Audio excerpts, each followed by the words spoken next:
ലോകത്ത് ഏറ്റവും കൂടുതൽ സ്വർണം ഉപയോഗിക്കുന്ന രാജ്യങ്ങളിലൊന്നാണ് ഇന്ത്യ. ഇന്ത്യക്കാരന് സ്വർണം എന്നാൽ വെറുമൊരു മഞ്ഞ ലോഹമല്ല, അതൊരു വികാരമാണ്. ഇന്ത്യക്കാരുടെ സ്വർണത്തോടുള്ള പ്രിയം ഇന്നും ഇന്നലെയും തുടങ്ങിയതുമല്ല. സാമൂഹികമായും സാംസ്കാരികമായും വിശ്വാസപരമായും ഒക്കെ ഇന്ത്യയുമായി ബന്ധപ്പെട്ട് കിടക്കുന്നു സ്വർണം. ഇന്ത്യക്കാരുടെ സ്വർണഭ്രമം കൂടുതൽ വ്യക്തമാക്കുന്ന പുതിയ കണക്കുകൾ പുറത്തു വന്നിരിക്കുന്നു. വീടുകളിലും ക്ഷേത്രങ്ങളിലുമായി മൊത്തത്തിൽ 50,000 ടൺ സ്വർണ്ണ നിക്ഷേപം ഉണ്ട് എന്ന ഇന്ത്യൻ വ്യാപാര സംഘടനയായ associated chambers of commerce and industry of ഇന്ത്യയുടെ വെളിപ്പെടുത്തലാണ് പുറത്തു വന്നിട്ടുള്ളത്. അതായത് 830 ലക്ഷം കോടി രൂപയുടെ സ്വർണ്ണ നിക്ഷേപം ലോകത്തിലെ ഏറ്റവും മികച്ച 10 കേന്ദ്ര ബാങ്കുകളുടെ സ്വർണ്ണ ശേഖരത്തെക്കാൾ കൂടുതലാണ് ഇന്ത്യൻ അലമാരകളിൽ നിഷ്ക്രിയമായിരിക്കുന്നത് എന്ന കണക്കുകൾ ലോകരാജ്യങ്ങളെ അതിശയപ്പെടുത്തി കഴിഞ്ഞു. ആ കണക്കുകളിലെ ഇന്ത്യ രാജ്യത്തെയും കേരളം എന്ന കൊച്ചു സംസ്ഥാനത്തെയും സ്വർണഭ്രമത്തെയുമാണ് ഇന്ന് സത്യം പറയട്ടെ പരിശോധിക്കുന്നത്.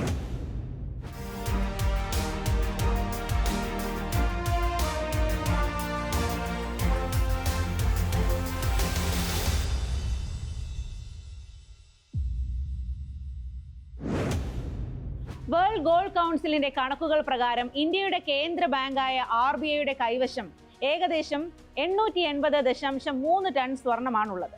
ഇതിന്റെ വിപണി മൂല്യം ഏകദേശം 11 ലക്ഷം കോടി രൂപയ്ക്ക് മുകളിൽ വരുമെന്ന് കണക്കാക്കപ്പെടുന്നു. ഔദ്യോഗിക കണക്കുകൾ പ്രകാരം സ്വർണ്ണ കരുതൽ ശേഖരത്തിന്റെ പട്ടികയിൽ ഇന്ത്യ ലോകത്ത് 8ാം സ്ഥാനത്താണ്. 1ാം സ്ഥാനത്തുള്ള അമേരിക്കയുടെ കരുതൽ ശേഖരം 8133 ടണ്ണാണ്.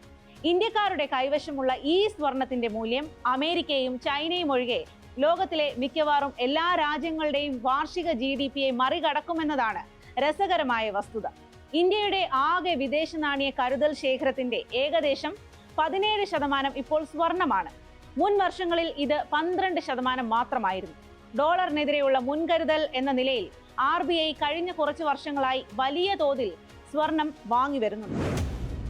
ഇന്ത്യയുടെ കരുതൽ സ്വർണ്ണ ശേഖരത്തെക്കാൾ എത്രയോ മടങ്ങാണ് അലമാരകളിൽ നിഷ്ക്രിയമായി ഉറങ്ങുന്നത് എന്ന് ചിന്തിച്ചു നോക്കൂ. ഈ സ്വർണം മികച്ച രീതിയിൽ കൈകാര്യം ചെയ്താൽ ഇന്ത്യയുടെ കടം എല്ലാം ചരിത്രമാകും. 390.6 ലക്ഷം കോടിയാണ് രാജ്യത്തിന്റെ GDP. ഇന്ത്യയുടെ ആകെ വിപണി മൂലധനം ഏകദേശം 465.6 ലക്ഷം കോടി രൂപയാണെന്നതുകൂടി ഇതിനോട് ചേർത്ത് വായിക്കണം. പൗരന്മാരുടെ കൈവശമുള്ള ഗാർഹിക സ്വർണം ഇന്ത്യയുടെ GDPയുടെ 125% വരുമെന്നാണ് വിലയിരുത്തൽ.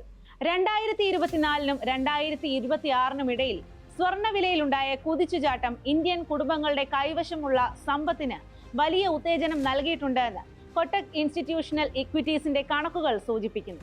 ഇന്ത്യൻ കുടുംബങ്ങളിൽ സൂക്ഷിച്ചിരുന്ന സ്വർണത്തിന്റെ മൂല്യം 470.75 കോടി രൂപ കവിഞ്ഞതായി 2026 ജനുവരിയിലെ കണക്കുകൾ കാണിക്കുന്നു. കുടുംബങ്ങളുടെ കൈവശമുള്ള സ്വർണത്തിന്റെ മൂല്യം അവരുടെ ബാങ്ക് ഓഹരി വിപണി നിക്ഷേപങ്ങളെക്കാൾ ഏകദേശം 175% കൂടുതലാണ്. കഴിഞ്ഞ 5 വർഷത്തിനിടെ സ്വർണ്ണ ശേഖരത്തിന്റെ മൂല്യം 4 മടങ്ങിലധികം വർദ്ധിച്ചു. 2019 മാർച്ചിൽ 109 ലക്ഷം കോടി രൂപയായിരുന്നത് 2026 ജനുവരിയിൽ 470 ലക്ഷം കോടി രൂപയായി ഉയർന്നിട്ടുണ്ട്. ഇന്ത്യൻ കുടുംബങ്ങളുടെ വസ്തുവകകൾ അല്ലാത്ത ആസ്തിയുടെ 65% ഇപ്പോൾ സ്വർണമാണ്. ഇനി കേരളത്തിലെ സ്വർണ്ണ കണക്കുകളിലേക്ക് വരാം. കേരളത്തിലെ വീടുകളിൽ ഏതാണ്ട് 2000 ടൺ സ്വർണമുണ്ടെന്നാണ് അനൌദ്യോഗിക കണക്ക്. പവനിൽ കണക്കാക്കിയാൽ 25 കോടി പവൻ. ഇതിന്റെ മൊത്തം മൂല്യം ഇപ്പോഴത്തെ വില അനുസരിച്ച് 28.15 ലക്ഷം കോടി രൂപ വരും. ഇന്ത്യയുടെ ഔദ്യോഗിക സ്വർണ്ണശേഖരം 11 കോടി പവൻ മാത്രമേ ഉള്ളൂ. ഇതിന്റെ ഇരട്ടിയിലേറെയാണ് മലയാളിയുടെ കൈവശമുള്ള സ്വർണം. ഇതിൽ നല്ലൊരു പങ്കും ബാങ്ക് ലോക്കറിലാണ്. കേരളത്തിലെ പ്രധാന സ്വർണ്ണ വായ്പാ കമ്പനികളുടെ ലോക്കറിൽ മാത്രം ഏകദേശം 381 ടണ്ണിലധികം സ്വർണമുണ്ട്. ചിട്ടി വിളിച്ചെടുക്കുമ്പോൾ ഈടായി സ്വർണം വെക്കുന്നതും കുറവല്ല. ഇന്ന് സ്വർണ്ണവില പവൻ 1 ലക്ഷം രൂപ കടന്നു നിൽക്കുമ്പോഴും മലയാളിയുടെ സ്വർണത്തോടുള്ള പ്രണയത്തിന് കുറവൊന്നുമില്ല. കഴിഞ്ഞ അക്ഷയ തൃതീയ ദിനത്തിൽ കേരളമെമ്പാടുമുള്ള 12,000 ജ്വല്ലറികളിൽ നിന്നായി ഏകദേശം 1260 കോടി രൂപയുടെ വ്യാപാരമാണ് നടന്നത്. ഏകദേശം 900 കിലോയുടെ സ്വർണം വിറ്റുപോയി. ഓരോ വർഷവും ഏകദേശം 200 മുതൽ 225 ടൺ വരെ പുതിയ സ്വർണം കേരളത്തിൽ വിറ്റഴിക്കപ്പെടുന്നുണ്ടെന്നാണ് കണക്ക്. എന്തുകൊണ്ടാണ് സ്വർണം നമ്മുടെ ജീവിതത്തിന്റെ ഭാഗമായത് എന്നൊന്ന് പരിശോധിക്കാം. ഇന്ത്യൻ ഉപഭൂഖണ്ഡത്തിൽ സഹസ്രാബ്ദങ്ങളായി ഉണ്ടായിരുന്ന സംസ്കാരങ്ങളിലെല്ലാം വിലയേറിയ ലോഹങ്ങൾക്ക് മൂല്യം കൽപ്പിക്കപ്പെട്ടിട്ടുണ്ട്. നാണയങ്ങൾ, ആഭരണങ്ങൾ, ക്ഷേത്ര സംഭാവനകൾ, രാജകീയ നിധികൾ എന്നിവ സിന്ധു നദീതട, മൗര്യ, മുഗൾ കാലഘട്ടങ്ങൾ മുതലുള്ളതാണ്. സ്വർണവും വെള്ളിയും ഹിന്ദു, സിഖ്, ജൈന, ബുദ്ധമത ആചാരങ്ങളിൽ ഉൾപ്പെട്ട ലോഹങ്ങളാണ്. ഇന്ത്യയിൽ വിവാഹങ്ങളിൽ പലപ്പോഴും മാതാപിതാക്കളിൽ നിന്ന് കുട്ടികളിലേക്ക് ആഭരണങ്ങളും പണവും കൈമാറ്റം ചെയ്യപ്പെടുന്നു. സമ്പത്ത്, സാമൂഹിക പദവി എന്നിവയുടെ ദൃശ്യതയെ സ്വർണം അലങ്കരിച്ചു. അതിനാൽ പല സംസ്കാരങ്ങളിലും അത് സാമൂഹിക നിലയുടെ അടയാളങ്ങളായി. ഔപചാരിക സാമ്പത്തിക വിപണികളിലും ബാങ്കിംഗ് രീതികളിലും പരിമിത പരിചയം മാത്രമുള്ള ജനസംഖ്യയിലെ വലിയൊരു വിഭാഗത്തിന് ബാങ്ക് അക്കൗണ്ടോ രേഖകളോ ആവശ്യമില്ലാത്ത സമ്പാദ്യമായി സ്വർണം നീക്കിവെക്കപ്പെട്ടു. പണപ്പെരുപ്പം, കറൻസി മൂല്യത്തകർച്ച, രാഷ്ട്രീയ അസ്ഥിരത എന്നിവയ്ക്കെതിരായ ഒരു സംരക്ഷണമായും സ്വർണം മാറി. അടിയന്തര സാഹചര്യങ്ങളിൽ ആഭരണങ്ങളോ നാണയങ്ങളോ പ്രാദേശിക വിപണികളിൽ എളുപ്പത്തിൽ വിൽക്കാനോ പണയം വെക്കാനോ കഴിയും എന്നതാണ് മെച്ചം. ഇങ്ങനെയൊക്കെയാണ് സ്വർണം നമ്മുടെ വീടുകളിൽ അവിഭാജ്യ ഘടകമായി ഇടം പിടിച്ചത്. സ്വർണ്ണ വിപണിയെ പറ്റിയും സ്വർണ്ണവില കൂടുന്നത് എങ്ങനെയെന്ന് കൂടി നോക്കാം. സ്വർണത്തിന്റെ ആഗോള ഉപഭോഗം ഒരു വർഷത്തിൽ 5000 മുതൽ 5500 ടൺ വരെയാണെന്ന് വേൾഡ് ഗോൾഡ് കൗൺസിൽ കണക്കുകൾ വ്യക്തമാക്കുന്നു.